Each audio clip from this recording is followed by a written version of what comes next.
When people start to learn English, speaking is an activity that always feels a bit scary and they tend to avoid. Students give themselves many excuses. Some think they're too shy. Some only want to speak when they have perfect pronunciation. And some are sure they will never succeed. In the end, the result is that we do not speak and therefore we do not progress. That's why today we will discuss the most efficient strategies that help you overcome the obstacles that stop you speaking and communicating in English.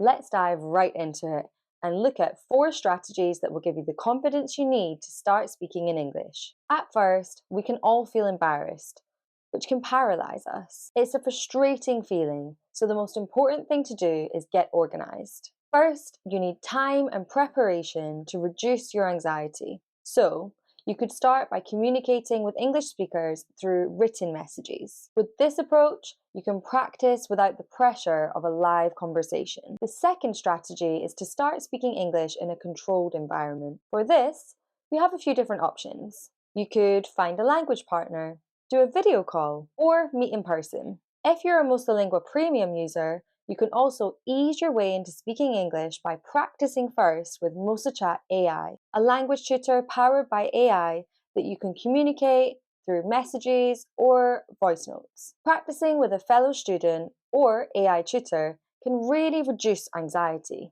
because you know that this person faces some of the same fears and will understand. Instead of judging you, they will probably encourage you, give you more corrections, and provide better advice. The third tip may seem obvious, but we often forget it. It's based on the fact that we all fear those awkward moments that can happen during an English conversation, especially if we don't understand something or know what to say. But the truth is, conversations always follow the same pattern. When we meet someone for the first time, we always say the same things, even in your native language. So why not prepare a script of the conversation that includes some common phrases? Once you've practiced this script several times, you will know what to say and you'll feel more ready. Planning more also works after the first conversations to reduce performance anxiety at a distance. In fact, if you decide beforehand what topic you want to talk about, you could prepare a list of vocabulary. You can memorize this vocabulary along with the most useful phrases and expressions. Keep in mind that speaking English is a long process that can take several months. Even in your native language, I'm sure you'll learn new words and phrases continuously. And this is even more true with a new language. The reasons for learning English can vary, but we can also develop an interest in speaking a language. Yet, we often put ourselves in situations of pressure and stress. I do not speak well enough. What if I don't understand them? What if they don't understand me? I will only speak when I have perfect pronunciation or grammar. How many times have we told ourselves these things? It is precisely these mental barriers that stop us from speaking English in the first place. We need to become more confident English speakers. And to do this, we're going to seek help from the testimonies of 4 of my friends who could not communicate because of these mental barriers. They faced 4 different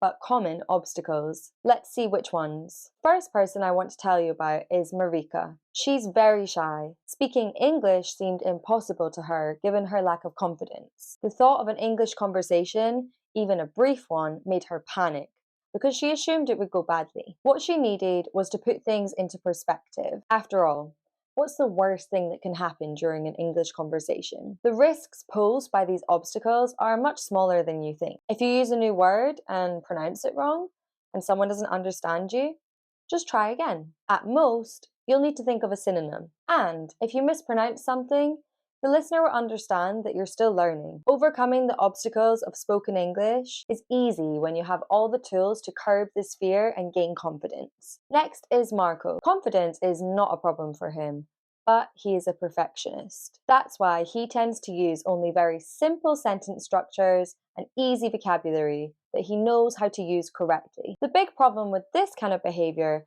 is that Marco will never improve if he continues like this. When he realized that perfectionism was slowing him down, Marco wrote "Nobody is perfect" on a post-it note and stuck it on his fridge as a reminder. Then he started asking native English speakers he spoke to correct him because he understood that mistakes are our greatest allies. Marco turned his concern for correct pronunciation into a motivation. And now he creates new flashcards in his Mosalingua app for the words he gets wrong, so he doesn't make the same mistake twice. Now, this is the case of Marta. She is open-minded and loves meeting new people and sharing her culture. But speaking English paralyzed her. Marta was stressed by two things: not understanding and not knowing how to react. So she gave herself tools to reduce this stress. First, she made a list of emergency phrases that she used for when she didn't understand. For example, can you say that more slowly, please? Or can you spell that word? Second, she practiced using words she does know to help her get around a word she doesn't know. If you've ever played Taboo, you know this can be a very fun exercise. If you tend to get overwhelmed like Marta, you can also practice deep breathing techniques. Sometimes it's also helpful to limit the first English conversations to be in a safe, controlled environment, like with an English teacher. This can help you prepare for what to expect. And finally, there is Mikel. He's known amongst his friends for being a bit pessimistic. He was convinced he could never speak English and that it was far too difficult for him, so he didn't even try. This is a really problematic approach. If you're also pessimistic, make a conscious effort to focus on the positives of your language goal. For example, make a list of all the great things that can happen to you once you learn to speak English. Focus on progress and celebrate even small victories, like being able to introduce yourself. In summary, the more you speak, the more you progress. And this virtuous circle works wonderfully with the right approach. So, if you're like one of my friends, you know that you're not alone and that there are tons of ways to overcome these obstacles that are holding you back.